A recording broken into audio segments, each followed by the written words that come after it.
And so to go into it, episode 9, the series finale. And even just going off the name. Just going off the name. I know a lot of people thinking like, oh, WandaVision might have a season 2. I honestly don't believe that. I honestly think that this is just a limited series, a one off, and that's all it's going to be.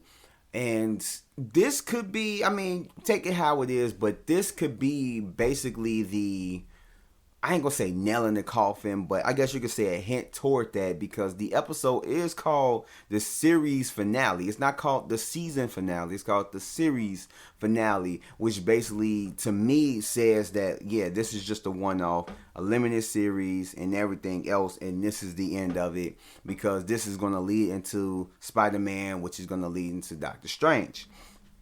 But this episode is basically the what everything was going up into. You got all episodes, and one thing that I mentioned was that they've gotten this far and there's no action, no action at all within this series. And so far it hasn't been up until this point because this was like just the end result. Like we're gonna put everything up in this one because there is a lot of action from basically beginning to end. I know I say basically a lot, but who cares? But anyway, so you have White Vision, which was the end credit scene for the last episode or whatnot. Well, for episode 8 or whatnot. And up in this one, you got Vision versus Vision, which Paul Bettany came out before and he said that he always like wanted to work with an actor. Well, he get to work with an actor that he's always wanted to work with, and he put Paul Bettany. And a lot of people was just speculating like, what does that mean? Da-da-da. And we found out it's because he's going up against himself. It's going to be Vision against Vision, or just Vision against White Vision. In a sense, the fake Vision against the real Vision. So I mean, however you want to look at it. But we find out a lot of stuff up in this. Like, it has a lot of reveals. We find out who Ralph is. As she always talk about, yeah, Ralph this, Agatha or Agnes always talk about, oh, Ralph. And we find out that Ralph is actually the fake Pietro, whose name is Ralph Boner. And it was just, I ain't gonna say just put in there for a boner joke, but basically got a boner joke.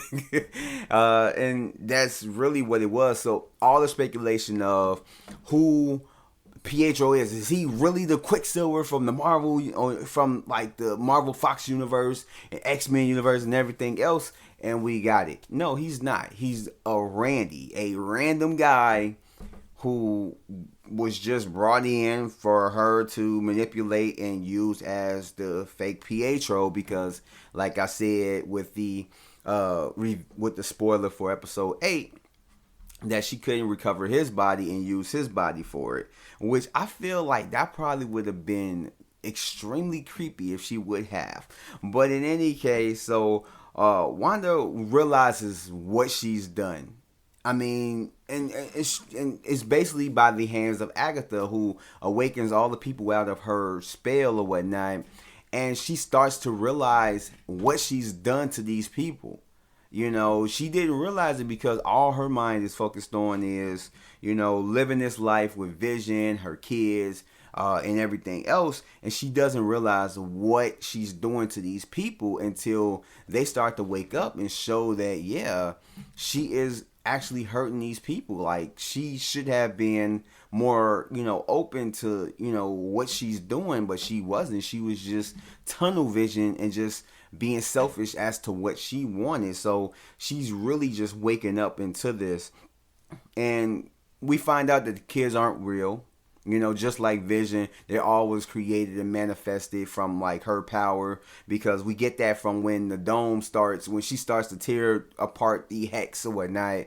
Vision as well as her kids start to deteriorate and everything. So we find that out. And like I said, like there is a pretty good amount of action, not only between both Visions, but also between Agatha and Wanda, cause like it shows some really good like effects. Some of it is like, okay, yeah, it is kind of like a little bit off or whatnot, but they do have some good visual effects for this show as far as the fighting goes. The Vision versus Vision is actually pretty funny because of it didn't. How could I say? Like the fighting part was actually pretty good, but the most interesting and entertaining part of the Vision versus Vision fight was the end and how it, the resolution of it was them literally stopping and having a talk about who's the real Vision, what is real, and everything else. And I think it was like the ship of Cathesis, or how you pronounce his name. And just it was weird. It was one of those moments where it was like, what the hell? But then at the same time, it's like, that's Vision. Because he even had somewhat of a similar kind of talk with Ultron at the toward the end of, Age of Ultron. And it was like, that's Vision. Like, only leave it to Vision to sit here and end a fight in a literally intelligent, intellectual type of discussion. Like, what the hell? Like, it was actually kind of interesting, and just how they did it. But I did like that. That was like actually funny as hell. But then even then getting into the fight with Agatha and Wanda, we find out to the extent of Agatha's power. Like, she just has power absorption. Like, she can literally, if you throw any type of like energy or whatever at her, she can absorb it. And that's actually the best type of power to have, because like ain't nobody gonna fuck with you. You got somebody that gonna throw some type of energy blast at you. I sucked it all up. Pause and all of that. But yeah, it's kind of like the Black Panther thing. He gets hit with like some type of power or whatever on his suit, and he basically can hold it and redistribute it. And it shows how powerful she is, because she does that with Wanda. Every time Wanda throws some type of power at her, she absorbs it, and that she can literally absorb her power, and she begins to do that. And I like how they basically have a setup and then they have a payoff, with Wanda basically trying to go at Agatha while they were inside of her basement in her little dungeon, but she couldn't use her power because of the spells that was around it, just granting the witch who cast the spell only being able to, use their power. And during that fight, when she was literally seeming like she was giving her power to Agatha, and then it was times where she was throwing her power and missing and hitting the hex, I'm like, she's doing something. She's purposely just not, like hitting her. Like, she's giving her power, hitting her directly, but then there's certain ones that just hitting the dome. And I'm just like, she's doing something. And I didn't even think about it. But then when the dust settled, you realize that, that she is basically casting that spell. And I'm like, that's actually pretty cool. And somebody on Facebook had like made a meme, and it basically it actually is funny as hell, because the same thing that happened in Endgame happened here, where somebody thought that they had this type of power and they was about to use it, and they couldn't use it. With Thanos had the gauntlet and he snapped his fingers, but he didn't have the stones. And then you got Iron Man, you got Tony, had the stones and he used it. Same thing with her. Agatha thought that she had all of this chaos magic, and then she was about to use it on Wanda, and she finds out that she can't use it. But the basically the spell shows that she can't do it, and then Wanda gets the power and she uses it. Like, that was funny as hell. I didn't even see that until I saw the Facebook thing. But I did like that matchup. I really did. And I thought that was actually pretty smart, especially with the setup and the payoff. And it ended way different than what I thought it would have ended.